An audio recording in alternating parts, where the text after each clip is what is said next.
Hola, ¿qué tal? Bueno, en la clase de hoy vamos a seguir trabajando con lo que es el diseño factorial y vamos a trabajarlo a través de un ejemplo. Entonces, el siguiente ejemplo nos dice que existe una empresa lechera que ha tenido problemas con la viscosidad de cierto producto. Se cree que hay tres ingredientes, que en este caso vamos a denominar como ingrediente A, ingrediente B e ingrediente C, que se agregan en pequeñas cantidades para poder resolver este problema asociado a la viscosidad. Por lo que es necesario explorar la situación, realizar un experimento, y para ello se decide correr un experimento 2 elevado a 3 con dos réplicas. Recordemos las sesiones anteriores que este 2 elevado a 3 es una forma de diseño factorial en el cual 2 es la cantidad de niveles que tiene cada factor, un valor mínimo y un valor máximo, correspondiente entonces a la cantidad mínima y máxima de cada uno de estos ingredientes, o al rango de operación en el cual va a funcionar el proceso, y estas dos, y el 3 corresponde a tres factores, al factor A, el factor B, el factor C. Entonces, habíamos visto anteriormente de que lo que tenemos aquí de color celeste corresponde a nuestra matriz de experimentación y que define cada una de las filas los distintos experimentos que se van a desarrollar. Entonces, para el primer experimento, de acuerdo a este orden, tenemos de que se trata de la cantidad de ingredientes a un valor mínimo, la cantidad de ingredientes de B a un valor mínimo y la cantidad de ingredientes a un valor mínimo. Al desarrollar los experimentos, se obtuvo como resultado nuestra variable respuesta, que corresponde en este caso a la viscosidad en una primera medición de 13,3 y una segunda medición a 13,9. Lo que vamos a ver en la clase de hoy, entonces, es a partir de esta información, ya obtenido los resultados, ya, de nuestra variable salida, es cómo podemos plasmar esto en un modelo de regresión lineal múltiple y poder predecir a futuro y tener de alguna forma una relación también para ver cuál es el impacto que tiene cada una de estas variables por sí mismas y además cómo interactúan entre sí para entregar valor al resultado final. Entonces, lo primero que vamos a hacer ahora es, vamos a crear una segunda columna, perdón, una primera columna a continuación de la viscosidad, que la vamos a llamar entonces viscosidad promedio, en el cual vamos a obtener el promedio de todas mis mediciones. Y voy a utilizar este valor promedio como mi valor referencial, que me va a permitir entonces realizar el resto de los análisis. Para obtener los parámetros del modelo que voy a utilizar a raíz del resultado de esta matriz de experimentación, existen diversos métodos. Ya uno de los métodos más sencillos es a través del algoritmo de Yates, que está explicado en las diapositivas, en el cual vamos a agregar tantas columnas adicionales como factores tenemos. Entonces tenemos tres factores, A, B y C, por lo tanto voy a agregar ahora a mi set a mi matriz, tres nuevas columnas. Estas columnas van a ir creándose como la suma y las restas de distintas parejas. Entonces mi primera columna va a ser la suma de el primer término con el segundo término. La segunda va a ser la suma del tercero con el cuarto. Luego la del quinto con el sexto y la del séptimo término con el octavo. Entonces tengo la primera mitad de la primera columna son las sumas de las parejas. La mitad restante ahora va a ser las restas de las parejas. O sea, va a ser I2 menos I1. Luego esta va a ser I4 menos I3. Esta va a corresponder a I6 menos I5. Y la última va a corresponder a I8 menos I7. ¿Ya? Entonces esta es mi primera columna, que no tiene ningún significado en realidad, y simplemente me habla entonces del resultado de esta división.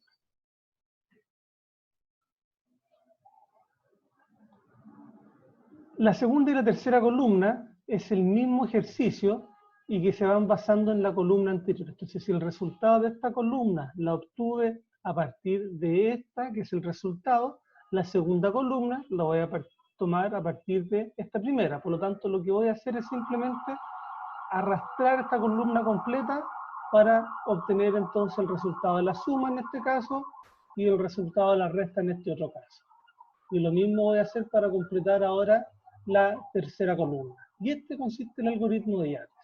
Y si me doy cuenta, esta tercera columna de acá corresponde al mismo resultado de la suma producto de cada una de las columnas con respecto al valor y promedio. Entonces, por ejemplo, aquí tengo la suma producto, que significa menos 1 por 13,6 más 14,55 menos 14,75 más 14,2 más 17. O sea, la suma de la multiplicación de cada valor de menos 1 con el valor resultado me da 0,45 para A, y aquí tengo que para el valor de A, vamos a ver que este corresponde a 0,45.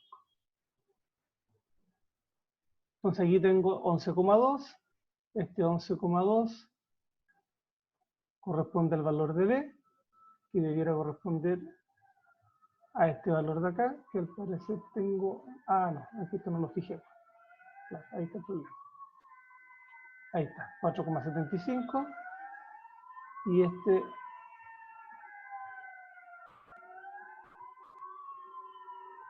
valor de acá corresponde entonces al 11,55. Entonces vamos a ver que después cómo poder identificar cada uno de estos valores con respecto a el factor que debe tener.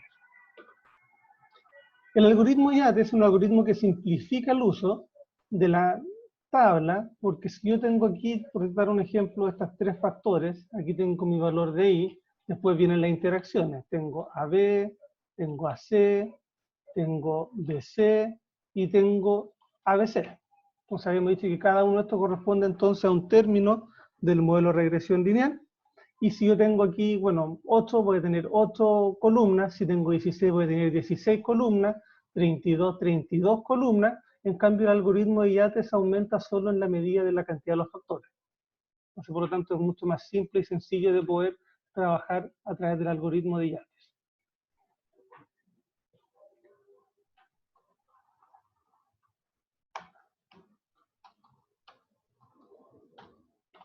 El efecto es considerado el cambio observado en la variable de respuesta debido a un cambio en el nivel de cada factor.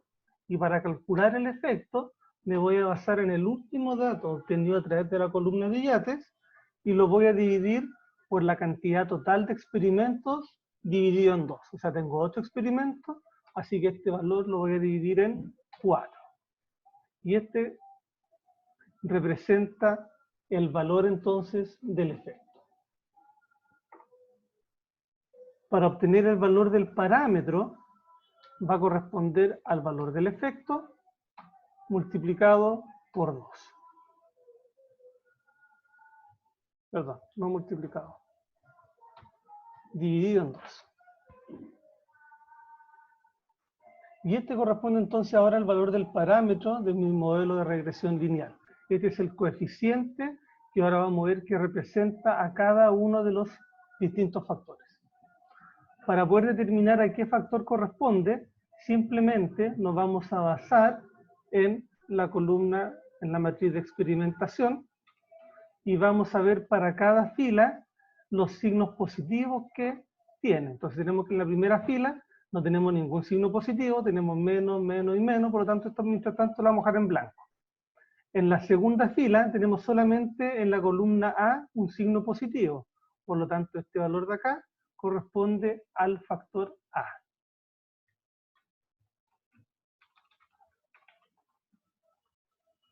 En la tercera columna tenemos de que el factor que es positivo corresponde al B, En la tercera columna ya tenemos una interacción, tenemos dos positivos, A y B, por lo tanto es A y B.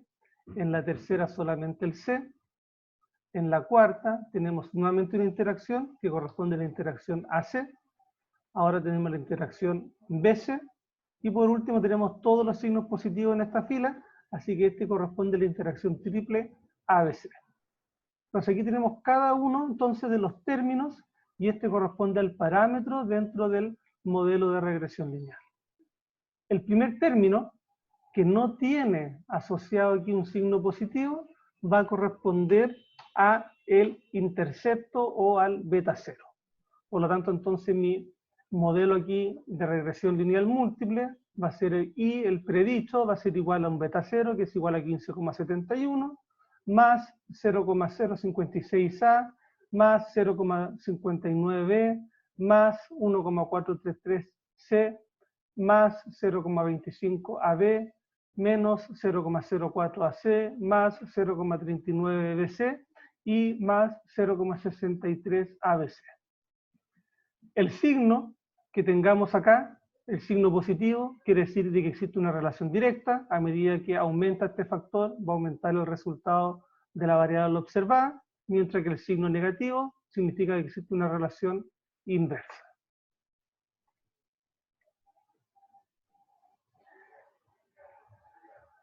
La obtención de este modelo de regresión lineal ¿ya? Nos va a permitir entonces poder predecir el resultado futuro. Y lo que vamos a ver en las siguientes sesiones es, a medida que tenemos una mayor cantidad de factores, mi modelo de regresión va a ser cada vez mayor, por lo tanto van a haber términos que van a ser significativos y otros que no. Y para poder realizar ese análisis, en vez de fijarnos en los valores del parámetro, nos vamos a enfocar en el análisis de los efectos, ¿ya? Entonces, calculamos el efecto, porque el efecto es el que nos permite realizar un análisis ¿ya? De cada uno, ¿cómo se llama? Del efecto que causa cada factor sobre el resultado final, y el parámetro es el que vamos a utilizar para el modelo. Hay que tener en cuenta de que estos parámetros utilizados para este modelo corresponden a un modelo normalizado. Recordemos que aquí estamos trabajando simplemente con valores negativos y positivos menos 1 más 1, que es una codificación para poder trabajar y obtener los resultados a través de esta matriz. Lo que debiéramos hacer después para obtener el modelo final es un proceso de desnormalización. ¿Ya? Entonces, lo primero que vamos a hacer entonces a continuación va a ser analizar los efectos, luego simplificar el modelo, y una vez que tenemos el modelo simplificado, se va a desnormalizar para poder trabajar en unidades de ingeniería. ¿Qué hay que tener en cuenta con el algoritmo de Yates? ¿Ya? El algoritmo de Yates, como aquí vimos, corresponde a la suma, ¿cierto?